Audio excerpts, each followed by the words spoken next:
Kwa maana lugha alizotumia, moja, amefanya lugha ya kutweza utu wa watu, wamedhalilisha. Pili, ametumia lugha ya uchochezi. Sheria zipo. Kwa hiyo maana yake ni kwamba tulitarajia, na naomba nitoe maelekezo ya kisheria kwa jeshi la polisi. Nikasema una mamlaka ya kutoa maelekezo, ninayo kwa mujibu wa sheria. Kwa maana yake mtu yeyote ambaye anafanya vitendo makosa ya kijinai, maelekezo ya sheria amesema mtu huyo ni mtuhumiwa na anapaswa kukamatwa na kuhojiwa kwa mujibu wa sheria.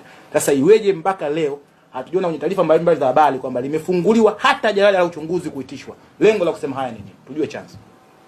Kwa maana yake jeshi la polisi katika hili wanabidi wawajibike. Wachukue hatua ipasavyo. Na wanaposita kuchukua hatua ipasavyo, maana yake leo na kesho kutwa sisi wadau, kwa sababu tunajenga nyumba moja, isije kuonekana kwamba tuna majungu.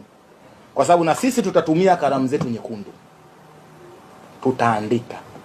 Tutazishauri mamlaka za teuzi. Tutamshauri amiri jeshi mkuu. Jamani, unayaona huku mtaani yanaendelea na hizi vita za udini na vitu mbalimbali, kwa sababu tunao baadhi ya watumishi ambao hawajibiki.